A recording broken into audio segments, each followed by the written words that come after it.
All right. So, hello. So, part two, I think I was about to go on to my first point about Jubilees and about Jacob or Isaac and this thing with Abimelech and wells and all of this stuff. So, so it says that all the wells which the servants of Abraham had dug during the life of Abraham, the Philistines had stopped them after the death of Abraham and filled them with earth. So I'm not sure what would motivate somebody to uh, plug up a well in a desert. Like, it just seems like petty vibes to me. So, you know, again, we're just gleaning, we're trying to figure out what's going on, okay? And the Bible also says that that is what happened. So that's where they converge. And then it says, and the servants of Isaac dug a well in the valley and found living water. And the shepherds of Gerar strove with the shepherds of Isaac, saying, the water is ours. And Isaac called the name of the well Perversity, because they had been perverse with us. And they dug a second well, and they strove for that also. And he called its name Enmity.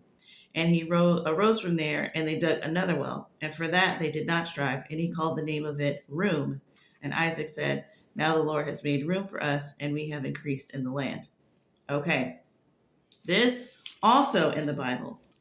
And it doesn't tell you, I think maybe it's just the way that they decided to translate it. They don't translate the names of the wells. So you don't kind of even know, like, why then you're super like out of in the dark as to why you're even talking about this. So let me see, because it goes on. Okay, so it says, this is Genesis. It says, Isaac's servants dug in the valley and discovered a well of fresh water there. But the herders of Gerar quarreled with those of Isaac and said, the water is ours. So he named the well Esek. Okay, it does say in the what do you call it, footnote, Esek means dispute, because they disputed with him. Then they dug another well, but they quarreled over that one also. So he named it Sitnah, which means opposition. So this book chose enmity instead of opposition. Like, this is all like English language nerd stuff that I'm like into. Okay, and then he moved on from there and dug another well, and no one quarreled over it. He named it Rehoboth, which means room. Okay, saying, now the Lord has given us room, and we will flourish in the land. Okay, and then in the Bible, in Genesis, it says, from there he went to Beersheba. That night the Lord appeared to him and said, I am the Lord your father Abraham. Do not be afraid, for I am with you. Okay, and all of that is also in Jubilees. And then it says, Isaac built an altar there and called on the name of the Lord. He pitched a tent, and there his servants dug another well. Okay. Then it says, meanwhile, Abimelech had come to him from Gerar with his personal advisor, name I can't pronounce, and the commander of his forces, name also I cannot pronounce. Isaac asked them, why have you come to me, since you were hostile to me and sent me away? Oh, and by the way, these same three dudes came to Abraham.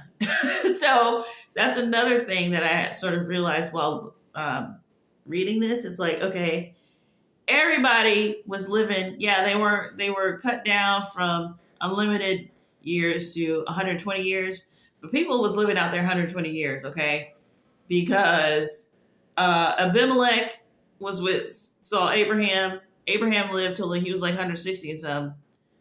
Now Isaac is here, and I think Abraham is still alive. Like, there's some what do you call it? They're not combining, whatever. Overlap. Thank you, brain. There's some overlap, but Abraham's old and Isaac is there, and not only is Abimelech still alive, but this advisor is still his advisor, and the commander still his commander. It's like like, wow, the employment was secure. Okay, like, you're not just finding, you're not just retiring after 30 years of service. Like, these people are still around. Okay, and then it says, We saw clearly that the Lord was with you, so we said there ought to be a sworn agreement between us and you. Let us make a treaty with you that you will do us no harm, just as we did not harm you, but always treated you well and sent you away peacefully. And now you are blessed by the Lord. I think the Abimelech is like in Egypt. Like, I don't know if he's king of Egypt or whatever. It seems like he is, though. And it's literally like a hop, skip, and a jump to Egypt. If it's famine time, which is what happened with Abraham, they go down to Egypt. And did I say this in the other video? I feel like I said this in some type of video.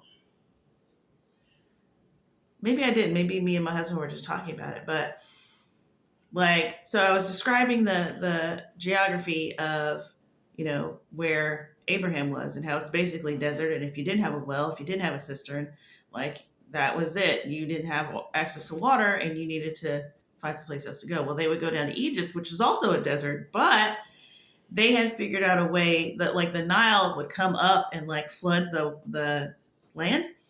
And then they had irrigation techniques. So they knew how to bring water to places where there wasn't any. So, and I read this really interesting thing about how it's the parallels between, when God gives you a land, you have to rely on him in that land. You have to rely on him giving you rain, and you got to dig the well to find the natural water, also called the living water. I think that's what happened. It said living water, and it sent me on a tangent, and I started looking up the stuff.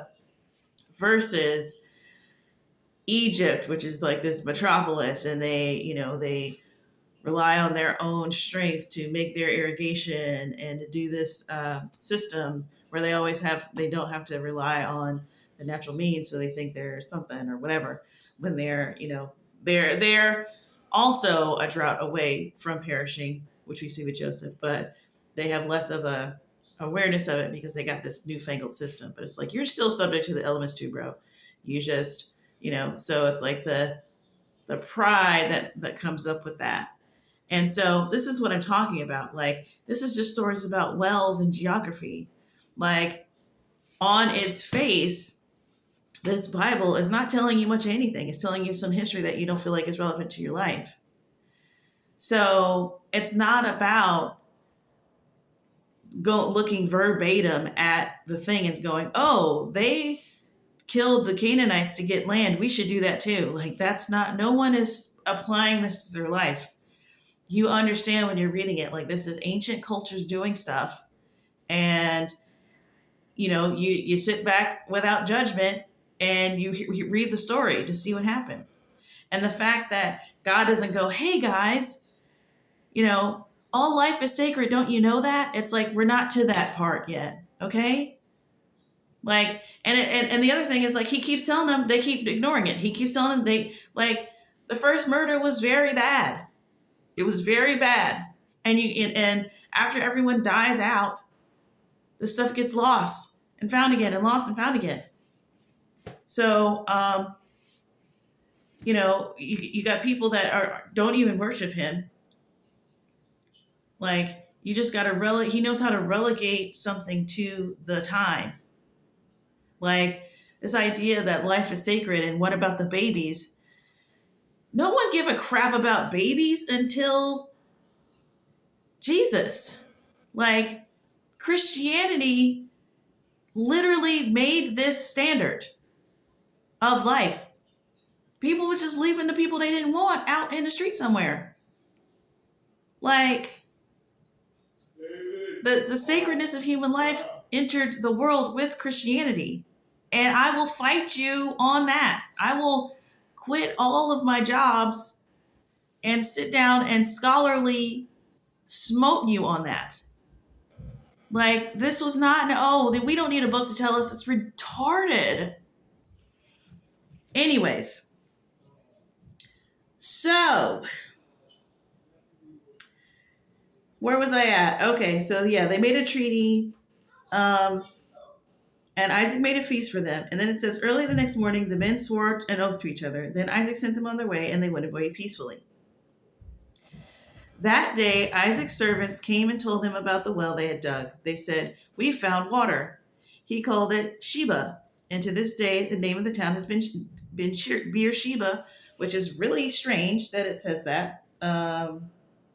Beersheba can mean well of the oath and well of seven, apparently, is what the Bible says. And how he says.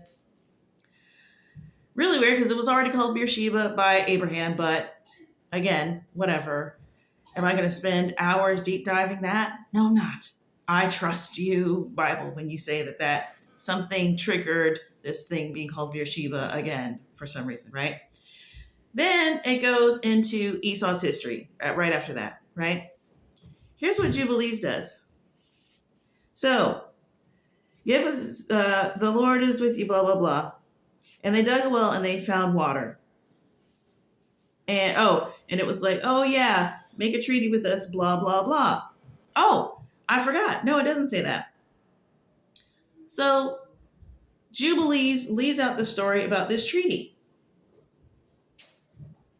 And that's why I had to do all of this research, because I'm just reading, going along. It's like, yeah, that checks out. And then it says, and they dug a well and they found living water. And the servants of Isaac dug another well and did not find water. And they went to Isaac and told Isaac that they had not found water. And Isaac said, I have sworn this day to the Philistines, and this thing has been announced to us. And he called the name of that place well the oath, Beersheba.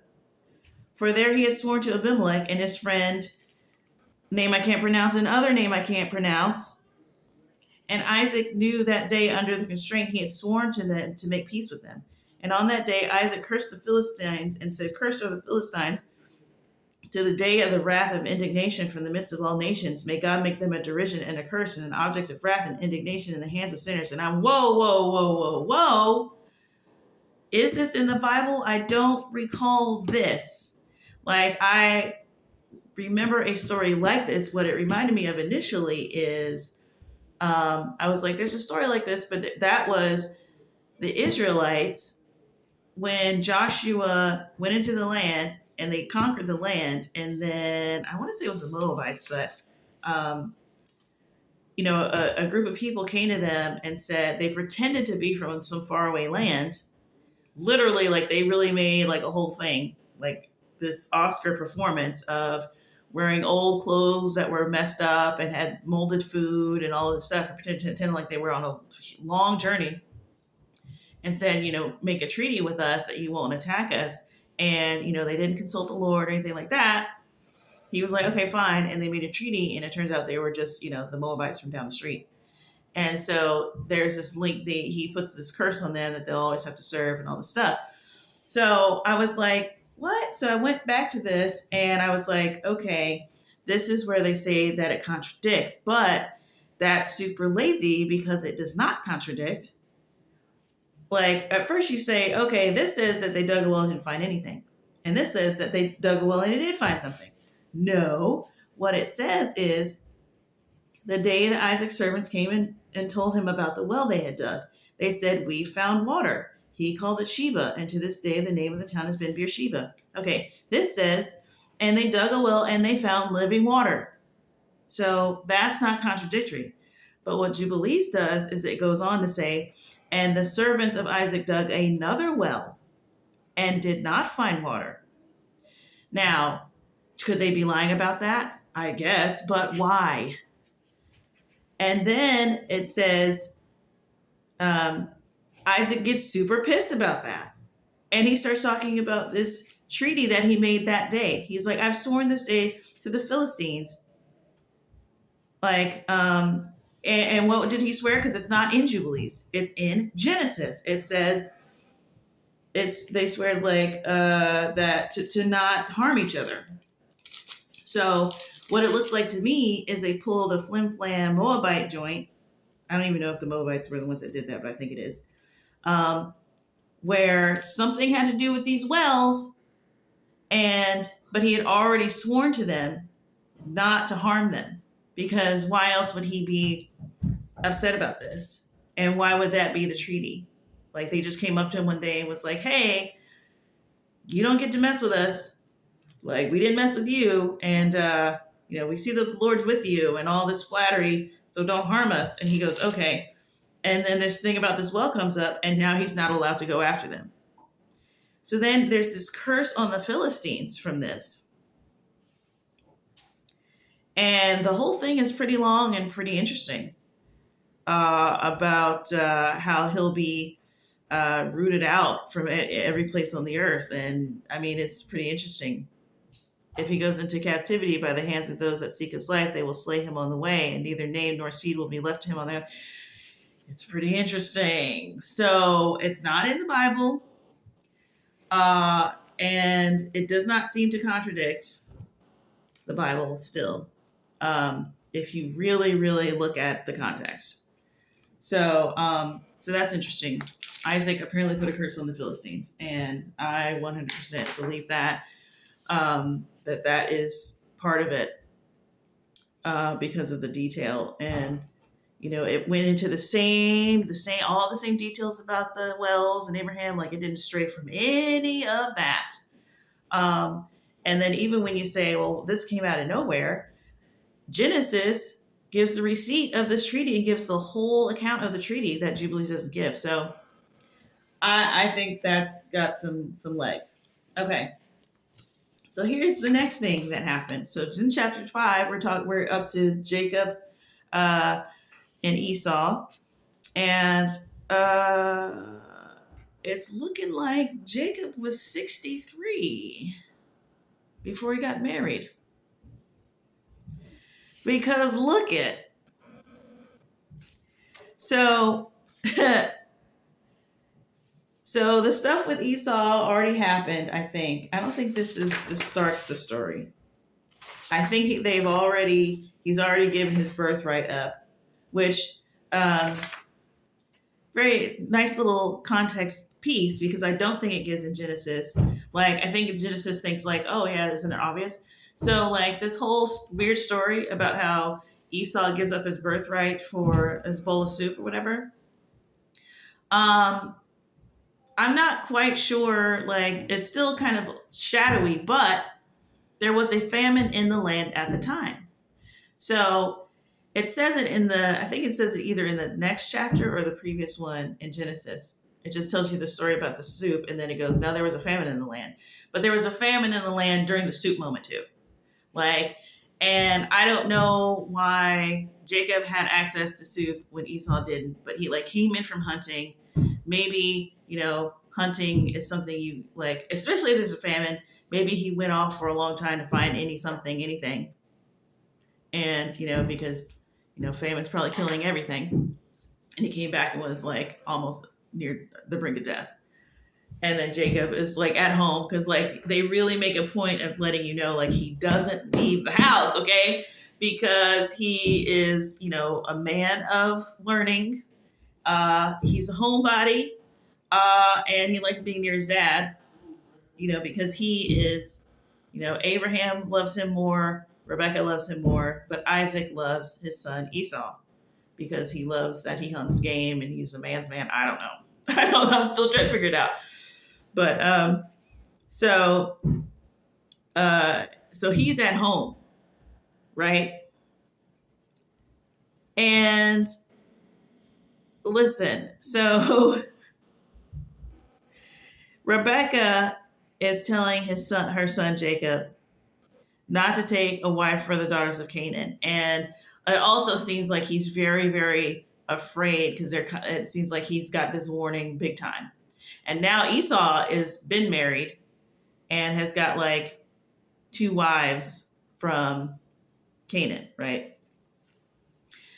So this is what Jacob says. And Jacob spoke to his mother Rebekah and said to her, "Behold, mother, I am 9 weeks of years old, and I neither nor have I touched any woman, nor have I betrothed myself to any, nor even think of taking a wife for myself of the daughters of Canaan," which I guess this is like all they're surrounded by or something. So I don't know if y'all know math, but 9 weeks of years is 63. Like, I did the math a couple of ways, and it is 63, okay? And he says, I remember, mother, the words of our father Abraham, for he commanded me not to take a wife of the daughters of Canaan. So he's super shook about this, not taking a bad wife. And then it says, um, I have guarded myself in my spirit against sinning or being corrupted in all my ways throughout all of the days of my life. Um, for with regard to lust and fornication, my father Abraham gave me many commands.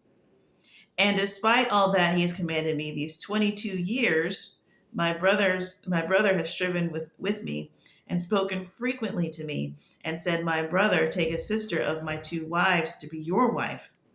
But I refuse to do so as he has done. So that supports the fact that he's this old dude without a wife, because he's talking about how everybody is warning him not to take this daughter. Abraham, who's dead by this point, gave him all these commands and he remembers. His brother, who's been gone, had his own family for the last 22 years, is trying to hook him up. So he was 63 before he even came across Leah and Rachel.